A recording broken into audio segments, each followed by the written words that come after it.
आज किशोरी जी अपनी सखीन के साथ भ्रमण करवे के काजे गई हैं। अब थोड़ी बड़ी है गई हैं, तो कीर्ति मैया अनुमति दे दें, लाली ने बाहर चलो जाए करे, कोई ऐसी दिक्कत ना। सब सखीन से कहें ध्यान रखियो, भोरी है, या कि सब आभूषण और सब सामग्री को गिन के ले जाइयो। किशोरी जी आज यमुना तट देखने की जिद करती हैं और सब सखीन के साथ यमुना तट गई हैं। यमुना जी की अविरल धारा देख करके किशोरी जी तो वहीं बैठ गई और सब सखीन से बोली, आज यहीं कछु पामेंगी, यहीं कछु भोजन करेंगी, जाओ वन में से कछु फल ले आओ, वन में से कछु पुष्प ले आओ, एक दूसरे को श्रृंगार करेंगी और यहीं फल को सेवन करेंगी। तो एक एक करके सब सखियां चली गई हैं और सब ढूंढ रही हैं, कहीं से फल तोड़ के, कहीं से पुष्प आदि तोड़ करके चयन करके लाने के लिए सब सखियां चली गई हैं। इतने में ही यमुना जी के उस पार नंद भवन है और नंद भवन से श्री ठाकुर जी खेलने के लिए आ रहे हैं यमुना तट पर। ठाकुर जी पहुंच गए। जैसे यमुना जी के तट पर पहुंचे, यमुना जी के तट पर जाकर के सामने की ओर देखा, बड़े बड़े नेत्र और माथे पर सुंदर रोरी को बिंदा लगाए करके, नील वसन पहन करके छोटी सी किशोरी जी बैठी हैं। ठाकुर जी बहुत देर तक तो मानो जैसे छिप करके आड़ में थी देखन लगे। सूर श्याम देखत ही रीझे। ठाकुर जी देखते ही किशोरी जी के मुखमंडल में ऐसे आसक्त हुए कि सब भूल गए। चक डोरी हाथ में लिए खड़े भये, गिर गई नीचे। और जो भी ठाकुर जी बड़े अदा में निकले ना, बड़े सज धज के निकले, बहुत स्वरूप साज सज्जा सब धारण करके निकले, बड़े कॉन्शियस रहे अपने स्वरूप के प्रति। लेकिन किशोरी जी को देख करके सब भूल भाल गए। ठाकुर जी किशोरी जी को देखा और देखते ही ठाकुर जी सोचने लगे, बोले अरे भैया मैं जाए के पूछूं तो सही जी कौन है, और जी कहाँ ते आई है, कहाँ इनको गांव है, कहाँ इनको नाम है, कैसे आई है पूछूं। तो वहां सामने एक छोटी सी किशोरी जी बैठी है। यहाँ ठाकुर जी पीत वस्त्र पहन करके आए। किशोरी जी अपलक नेत्रों से यमुना जी को देख रही हैं। ठाकुर जी आए, थोड़ी आगे आकर के ऐसी अदा करने लगे कि किशोरी जी की नेक दृष्टि पड़े। कछु गान लगे, कछु करन लगे, कछु ऐसे इशारे करने लगे कि किशोरी जी की नेक दृष्टि पड़े लाला पे।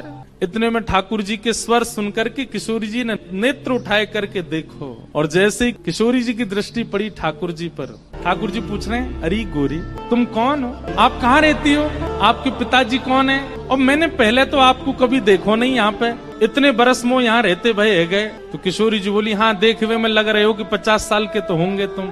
नेक्सी से हैं, और नेक्सी सी किशोरी जी तो पूछ रहे हैं कि मैं इतने सालन ते आ रहा हूँ, मैंने तो आपको देखो नहीं, आपको घर कहाँ है और आपके पिताजी कौन है।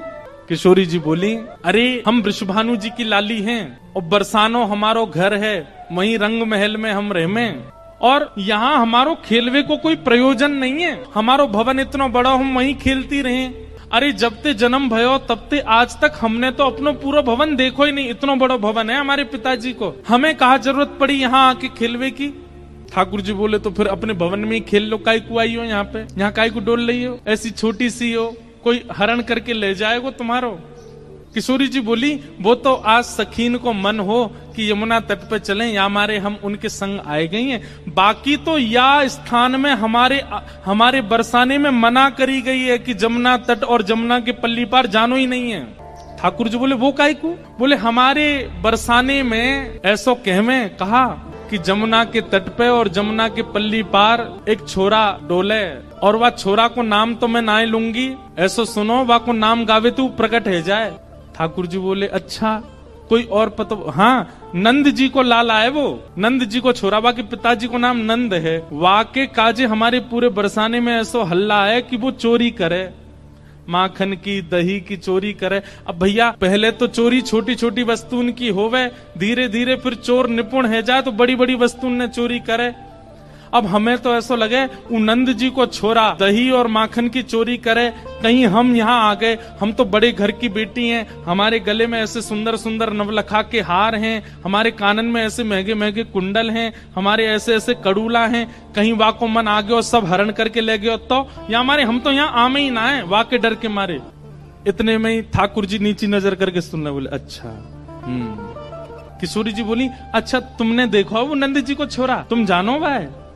ठाकुर जी बोले, वैसे बहुत बदनाम है बेचारो, ऐसो है ना है वो, मैं तो भाई बहुत अच्छे से जानू, वो ऐसो है ना है, बहुत सीध हो भोर हो, बेचारो वाह यूं लगे कि घर में दही खाऊंगो, घर में मक्खन खाऊंगो, मेरी मैया बूढ़ी है गई है, वाकू दही बिलोनो पड़ेगो, बूढ़ी बाड़ी मैया की सेवा करनी चाहिए, वासो काम नहीं करानो चाहिए, या हमारे दूसरे के घर जाके दही खायावे। और इन गोपीन ने वहां पे झूठ और चोरी को आरोप लगाई दियो। मैं तुम्हें सांची बता रहा हूं। किशोरी जी बोली, जा तरीका से आप पक्ष ले रहे हो और जा तरीका से तुम्हारे नैन मटक रहे हैं, बातें तो यूं लग रही है कहीं तुम ही तो नहीं हो नंद के लाला। ठाकुर जी की मुस्कान देख करके किशोरी जी उठ के खड़ी हो गई, अरे तुम ही हो नंद के लाला, मैं अभी भाग रही हूँ, रुको। अरे अरे ललिता, अरे विशाखा, कहाँ को चली गई? अरे देख वही चोर आए गए हो, जाके हम सब चर्चा कर रहे। ठाकुर जी दौड़ करके गए, सामने जाके बैठ गए हाथ जोड़ करके, और कहा कह रहे हैं, तुम्हारो कछु चुरायो हमने? किशोरी जी बोली, अभी तक तो नहीं चुरायो, आगे की पता नहीं है। ठाकुर जी बोले, ये सब बात बना में, और तुमको देखो बातन में आए के विश्वास नहीं करना चाहिए, नेक मुझे समय दो। और समय कैसे दो? नेक देर मेरे संग खेलवे चलो, मैं तुम्हें खिला के लाऊंगा, और तुम मेरे संग खेल के आई हो, और शाम तक देखियो, अगर तुम्हारो कछु चोरी है जाए तो भैया तुम बड़े बाप की छोरी हो, तुम्हारे घर में कोई कमी तो होएगी ना। अगर मैं एक आध नग चुरा भी लूंगा तो तुम्हारे यहाँ तो बहुत सारो है, और यदि चोरी नहीं करूं तो फिर मुंह को अपनो सखा बनाए लियो, फिर हम दोनों रोज खेला करेंगे। अपनी चिकनी चुपड़ी बातों से किशोरी जी को अपनी ओर खींच लिया ठाकुर जी ने, और फिर इमोशनल ब्लैकमेल कर रहे हैं। कहा, अब ठीक है, कोई बात ना है, आपके मन में पहले से ही मेरे प्रति चोर भावना है, अब वाकु तो मैं दूर ना कर सकूं, ठीक है आप तो जाओ, आपकी तो बहुत सारी सखी हैं, ललिता विशाखा सबन को नाम आप ले रही हैं, उनके पास आप चली जाओ, मैं तो अकेला हूं, देखो मेरे तो कोई ग्वाल बाल भी नहीं है। और भाई बात ऐसी है कि ग्वाल बाल सबरे आए हैं, पर ठाकुर जी सबन को सौगंध दे दे कि उनकी मैया की बोले पीछे खड़े रही हो, मिलवे जा रहा हूं मैं, आई हूं मत वहां पे, सबरे ग्वाला खड़े छुप के, वो लाला को काम बन जाए बस, मैं तो अकेला हूं, और मेरी तो चकडोरी भी गिर गई है जमुना जी में, अकेलो ही बैठ के चलो जाऊंगा अपनी मैया के पास। किशोरी जी इतनी भोली बेचारी, ठाकुर जी पर दया आ गई उनको, अरे ना तुम अकेले ना हो, तुम अकेले बताओ कहाँ चले खेलवे। ठाकुर जी बोले, पास में एक आम को बगीचा है, और वह बगीचा में बड़े सुंदर सुंदर आम लगे। ठाकुर जी ने मन में विचार करी, अब किशोरी जी मिली हैं तो ने अपने जैसो गुण तो दे दूं इनको, और वहां में बड़े सुंदर सुंदर आम लगे, और वो आम को बगीचा हमारे नंदराय बाबा को ही है, आप वहां चलो, बढ़िया पके पके आम तोड़ तोड़ के प्रेम से पामेंगे।